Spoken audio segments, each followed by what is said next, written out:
तो hello and welcome back to my channel Kiter Zone दोस्तों। तो यहाँ पे मैं अमन आपको बताता हूँ दिल्ली से हर वो पेज जो कि आप लड़ा सकते हैं और उसके बारे में आपको कोई नहीं बताएगा। यूट्यूब पे पहली बार मैं बताता हूँ क्योंकि यार दोस्तों वो पेज मैं खुद से लड़ाते लड़ाते सीखता हूँ और ख़ुद से इन्वेंट करता हूँ।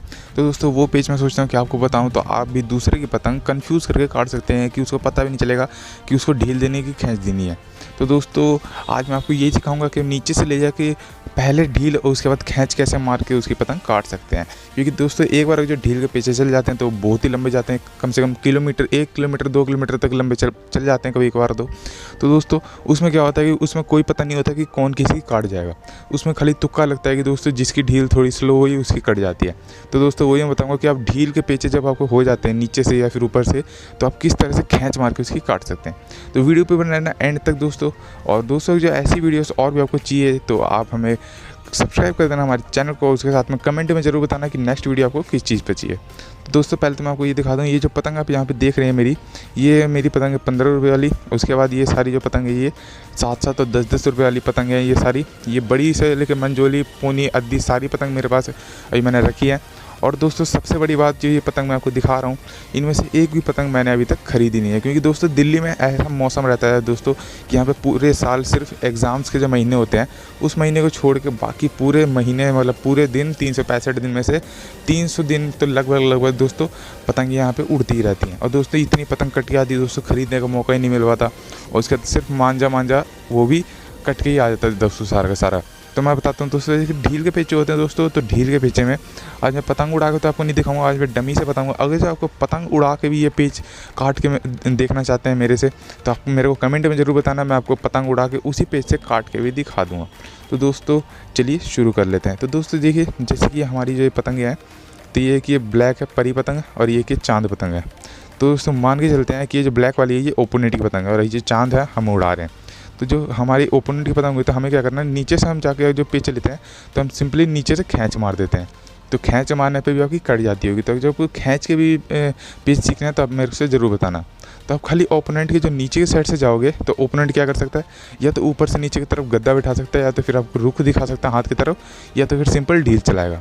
तो दोस्तों मान के चलो कि आपकी ढील चल गई, ढील चला रहा है वही बंदा, तो ढील चलाते चलाते आपको अपनी पतंग को क्या करना है, हवा में रखना है। जितना हो सके दोस्तों हल्की हल्की ढील देना और लगातार ढील देना और डोर को मजबूत रखना है आपको, जिससे कि आपकी पतंग क्या है दोस्तों वो ऊपर ही साइड देगी। ओपोनेंट की पतंग क्या होगी वो आपके पतंग से नीचे की तरफ लटक जाएगी। तो दोस्तों सिंपली कुछ है इस तरह से आप ढील चला रहे हैं और ओपोनेंट आपके ऊपर से पतंग गिरा चुका है अपनी। तो ज़्यादातर देखा जाए दोस्तों तो जो ऊपर से जो पतंग गिरती है दोस्तों तो उसके ऊपर ही ज़्यादा चांस होता है कि वही दूसरे की पतंग काट देते हैं, क्योंकि उसका सारा का सारा लोड चल जाता है। तो दोस्तों आपको ऊपर से नहीं जाना है दोस्तों, आपको जाना है उसके नीचे से। तो नीचे से जाओगे तो सिंपली दोस्तों जो ज़्यादातर बच्चे करते हैं वो यही करते हैं कि वो ऊपर से जाके ढील दे देते हैं या फिर नीचे से ढील देते हैं। तो दोस्तों आपको ऊपर से ढील देनी है।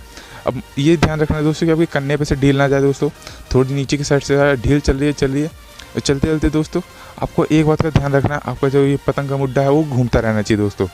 अब आपकी पतंग जो सुन एकदम पतंग है तो दोस्तों ये पेच आप नहीं लड़ा पाएंगे और तेज़ हवा में भी आप नहीं लड़ा पाएंगे। तो दोस्तों आपको क्या क्या इसमें कर सकते हैं, आप बाहर की साइड मुड्डा बना के खींच सकते हैं। दोस्तों यहाँ पे मुड्डा बाहर को नहीं खींचना है, आपको नीचे की साइड जैसे उसका मुड्डा होगा पतंग का तो आपको नीचे की साइड खींच मारना है। तो नीचे की साइड खींच मारोगे तो क्या होगा कि उसकी पतंग थोड़ी देर के लिए बेडोर हो जाएगी, बेहवा हो जाएगी। और उसके बाद जैसे ही उसकी डोर मजबूत होने वाली होगी आपको ऊपर की साइड तेज़ खींच मार देनी है, पूरा दम लगा के जितना हो सके आपसे तेज़ खींच मार देनी है। ऐसा इसलिए होगा दोस्तों क्योंकि पहली तो आपके उसके पतंग आपके ऊपर से लटक रखी है और जब उसकी पतंग अपनी पतंग आप हल्की सी नीचे की साइड जब मुड्डा होगा तो एक थपकी देना, और थपकी देने के बाद डायरेक्ट खींचने मारनी है आपको एक आपको नीचे की साइड जैसे उसका मुड्डा होगा तो, और उसके बाद फिर आपको एक तेज़ खींच मारनी नीचे को। फिर जैसे ही उसकी पतंग की डोर टाइट होगी उतने में ही आपको ऊपर को उसको काट लेनी है, ऊपर से उठा के उसको ले लेनी है। तो दोस्तों अब मैं बताता हूँ कि जो आपके ऊपर से पेच नीचे से कोई बंदा पेचे ले लेता है तो क्या करे। तो उसके लिए आपको दोस्तों सिंपल ये करना है कि आपको पतंग को जितना हो सके दोस्तों मुड्डा जब बाहर को हो तो हल्की हल्की थपकी के साथ साथ में ढील देनी है।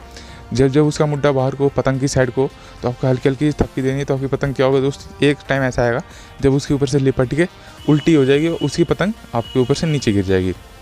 तो दोस्तों ये थोड़ा हार्ड वर्क हो जाता है दोस्तों, ये थोड़ा हार्ड हो जाता है जो बिगनर्स हैं उनके लिए।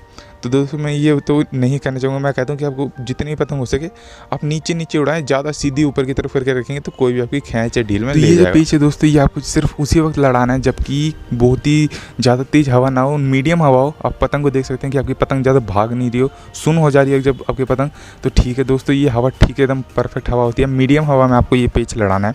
इसमें दोस्तों सिंपली होता क्या है, जब आप ढील चला रहे होते हैं आपका ओपोनेंट भी सिर्फ ढील दे रहा होता है, और जब एकदम से आप अपनी पतंग को नीचे की साइड थपकी मारेंगे तो क्या होगा कि उसकी पतंग की जो डोर है वो थोड़ी देर के लिए कमज़ोर हो जाएगी, मतलब कि हवा छोड़ देगी उसकी पतंग थोड़ी देर के लिए। उसके बाद सिंपली दोस्तों जब हवा में नहीं रहती पतंग तो आप खींच मारेंगे, तो आपको इतना तो पता ही होगा कि बेहवा वाली पतंग को काटना बहुत आसान होता है। कैसे भी ले जाओ, खींच कहीं से मारो, ऊपर से या नीचे से, आराम से उसकी पतंग कट जाएगी। तो दोस्तों ये पेच आपको सिर्फ और सिर्फ मीडियम हवा में ही लड़ाना है। और दोस्तों जो आप ऐसी और भी वीडियोस चाहते हैं तो, या फिर इसको आप प्रैक्टिकली जो मेरे से देखना चाहते हैं कि मैं इसको पेच को ऐसे लड़ा के दिखाऊं, तो फिर आप मेरे को बता देना कमेंट में, मैं उसके लिए अलग से वीडियो बना दूँगा।